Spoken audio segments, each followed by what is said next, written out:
Morning বন্ধুরা, কেমন আছো তোমরা সবাই? আশা করছি সবাই ভালো আছো আর আমিও ভালো আছি। চলে এসেছি আবারও একটা নতুন ভ্লগ নিয়ে। আজকের ভ্লগটা আশা করছি অন্যান্য ভ্লগের মতো তোমাদের অনেক ভালো লাগবে। অনেক দিন ধরেই ভাবছিলাম জানো বন্ধুরা, এই স্টিলের খাটটা ভীষণ ধুলো পড়ে, যে একটু ডিপভাবে ক্লিন করতে হবে, কিন্তু সেই সময় আর পেয়েই উঠি না। তো আজকে এটাকে পরিষ্কার করার সময় পেয়েছি, সেই কারণে সকাল থেকে ঘরের সমস্ত কাজকর্মগুলো সেরে, রান্নাবান্না তো সকালেই হয়ে যায়, তো সেই কাজগুলোকে কমপ্লিট করে আমি চলে এসেছি এখন খাটটাকে পরিষ্কার করতে। কেননা এই ঘরটা খুব একটা যেহেতু ব্যবহার হয় না, আর এই রুমটা আমাদের রাস্তার ধারেই পড়ছে, আর ঝুল বারান্দা যেহেতু এই রুমের সাথে অ্যাটাচ, তো বেশিরভাগ টাইমই ঝুল বারান্দার দরজাটা খোলাই থাকে, তো সেই কারণে ধুলোটা একটু বেশিই পড়ে। তো বেডশিটটাও বেশ কদিন ধরে চেঞ্জ করা হয়নি, তো আজকে রায় ঠাকুমার দাদু আসবে, তো সেই কারণে ভাবলাম যে বেডরুমে বেডশিটটাও চেঞ্জ করে দেওয়া যাবে আর খাটটা একটু ক্লিন করে নেওয়া যাক। সেই কারণেই সময় বের করে আজকে চলে এসেছি পরিষ্কার করতে।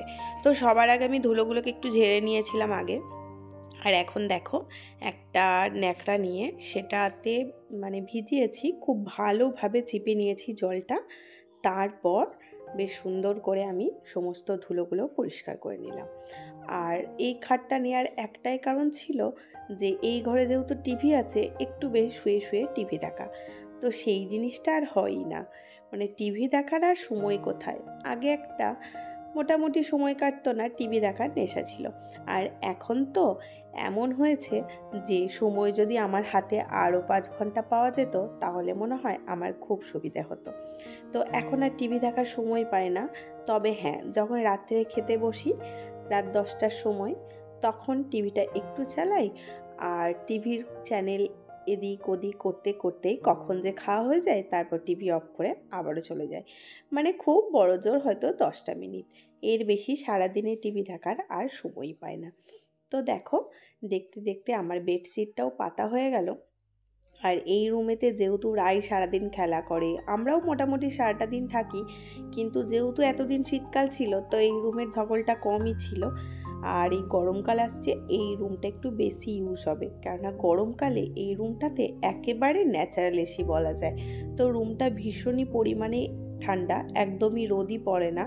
তো গরমকালে দুপুরের দিকে এই ঘরটা ঘুমিয়ে ভীষণই আরাম, চেষ্টা করি যতটা পারি এসি না ব্যবহার করার। তো ন্যাচারালি যখন গরম থাকে ওই রুমটাতে হয়ে যায়, কিন্তু প্রচুর পরিমাণে যখন গরম থাকে তখন আর পেরে উঠি না, তখন বেডরুমের দিকে দুপুরের দিকে শোয়া হয়। না হলে কিন্তু এই রুমটাতেই গরমের দিকে বেশিরভাগ টাইমে শুই।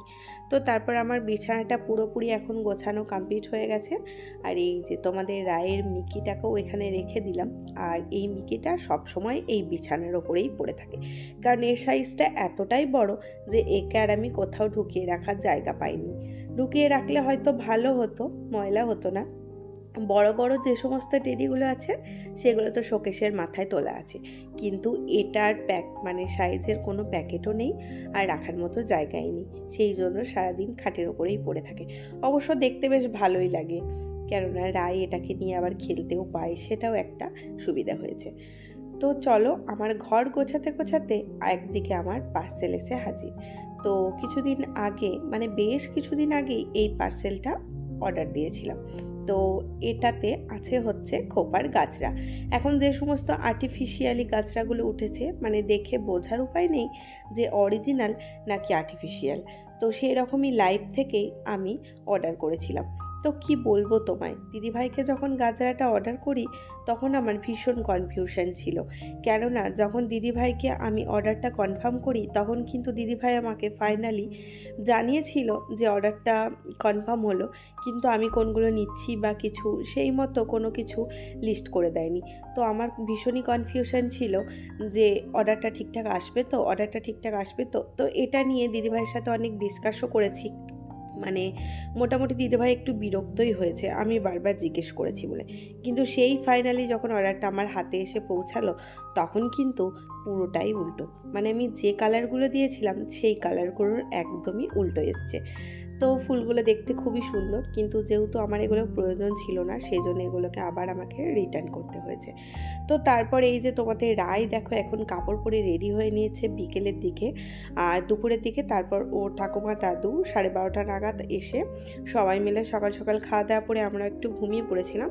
আর এই যে দেখো বিকেলে বেরিয়ে পড়েছে এই যে রায়ের ঠাম্মার কোলে রায়, আর আমরাও সবাই মিলে বেরিয়ে করেছি নগর পরিক্রমা।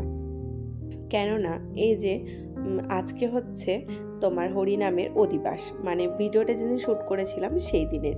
তো তার আগে একটু পরিক্রমায় বেরোনো হয়। আর এটা হচ্ছে আমি তোমাদের ব্লগে দেখিয়েছিলাম একবার, তোমরা যারা আমার পুরনো ভিউয়ার্স তারা জানবে যে আমাদের যে দাদুদের বাড়ি হরিনাম হয়, তো সেই দাদুদেরই হরিনাম। তো মানে প্রত্যেক বছর এরকম টাইমে হয়ে থাকে, আর প্রত্যেক বছরই এরকম মানে গ্রামে নগর পরিক্রমায় বেরোনো হয়। তো সেই রকমই বেরিয়েছে। আর আমরা এই লাস্ট 2 বছর যেহেতু এখানে আছি, তো আমরাও সাথে যোগ দিয়েছি। আর তোমাদের রায় তো একদম সেজে গুজে রেডি। আর এই যে দেখো মাসিমণিরা এখানে নিজেদের মধ্যে করে মজা করছে, মানে আমি ভিডিও করছি দেখে ওরা আর কি খুব আনন্দ পাচ্ছে যে এরকমটা করি, তাহলে পরে আবার আমরা নিজেরাই নিজেদেরকে দেখব। তো আমিও একটু ভিডিও করে নিচ্ছিলাম। আর কি বলতো, রায় ঠাম্মা দাদু অনেক আগেই বেরিয়ে পড়েছিল, কিন্তু রায় যেহেতু ঘুমাচ্ছিল সেই কারণে রায়ের বেরোতে একটু দেরি হলো, আর আমি রায়কে নিয়ে বেরোলাম।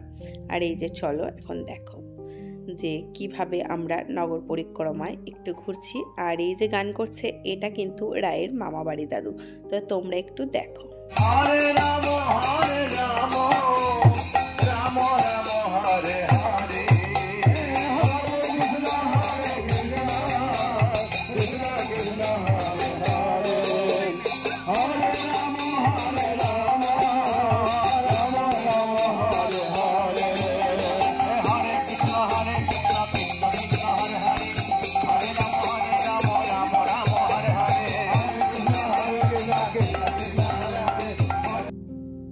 এখন এই যে পুকুর থেকে জল নিয়ে সেই ঘট এখন বাড়ি নিয়ে যাওয়া হচ্ছে। তো তারপরে মানে অধিবাসে বসা হবে। তো তোমাদের সাথে একটা কথা শেয়ার করি বন্ধুরা, তোমরা যারা আমার ব্লগ দেখো তারা লক্ষ্য করছো যে আমি দীর্ঘদিন ধরে ইরেগুলার হয়ে যাচ্ছি, আমি সময় মতো একদমই ব্লগ দিতে পারছি না। আমি 3 দিন আগে একটা ব্লগ দিয়েছিলাম, তখন আমি বলেছিলাম যে আমি চেষ্টা করব যে মানে অন্তত ডেলি না পারি একদিন অন্তরও ব্লগ দেওয়ার। আসলে কি বলতো, আস্তে আস্তে না ব্লগ দেওয়ার ইচ্ছেটাই যেন মরে যাচ্ছে। মানে সময় মানুষকে কোন পরিস্থিতিতে এসে দাঁড় করায় সেটা আমরা কম বেশি অনেকেই জানি। আগে আমার হাতে একটা সময় ছিল, মানে সময় বুঝে আমি কাজ করতাম, এখনও অবশ্যই সময় বুঝে কাজ করি, কিন্তু তোমাদের রায় যবে থেকে স্কুলে ভর্তি হয়েছে তবে থেকে আমার হাতে সময়টা আরও কমে এসেছে। আর শারীরিক দিক তো আছেই, মানে শরীরের দিক থেকে প্রায় কিছুদিন আমি এমনই ভুগছি যে আমি আর কোনো কিছু পেরে উঠছি না। সেই কারণেই আমার ভ্লগটা ইরেগুলার হয়ে গেছে। আর আমার কিছু কিছু বন্ধু আছে যারা আমার ভ্লগের আশায় বসে থাকে, বিশেষ করে আমার একটা বোন করবী দাস বলে। তো আমি যে কোনো ভ্লগ, যে কোনো ছোটোখাটো কোনো ভিডিও ছাড়লে ওই বোনের কমেন্ট আসে না আমার কাছে, এমনও হয়নি। মানে এই ভিডিওটা সত্যি কথা বলতে, এই ভিডিওটা এই যে আমি শত ব্যস্ততার মাঝেও চেষ্টা করে শুধুমাত্র ওই বোনের জন্যই দেওয়া। কেননা 2-1 জন আছো যে আমার ভিডিওর জন্য অপেক্ষা করো, আমাকে ভালোবাসো অবশ্যই, কিন্তু ওই বোনের কিন্তু প্রত্যেকটা ভিডিওতে আমার কমেন্ট থাকে, দিদি তুমি ভিডিও দিচ্ছ না, দিদি তুমি কবে ভিডিও দেবে। তো সত্যি বলছি, ওই বোনের ভালোবাসার টানেই আমি আজকে বসে এই ভিডিওটা বানাচ্ছি। তো সত্যিই তাই, করবী দাস আমার ভিডিও দেখতে ভীষণ পছন্দ করে, সেই কারণেই ওর কারণেই আজকে আমার ভিডিওটা বানানো। আমি জানি ও দেখে ভীষণ খুশি হবে। তো চলো বন্ধুরা, এখন এই যে সন্ধ্যা নেমে গেছে, আর ও বাড়ি থেকে আসার পরে একটু লিকার চা করেছি, আর অল্প করে একটু মুড়ি ছোলা ভেজানো ছিল। তোমাদের দাদা ভাই আবার ছোলা ভেজানো দিয়ে মুড়ি খেতে একটু ভালোবাসে, তো ওর জন্য মুড়ি, আর আমি একটু বিস্কুট নিয়ে নিয়েছি। তো চলো আজকের ভিডিওটা এখানেই শেষ করছি, আবারও আসবো নতুন একটা ব্লগে। ততক্ষণে তোমরা ভালো থেকো, সুস্থ থেকো, সাবধানে থেকো।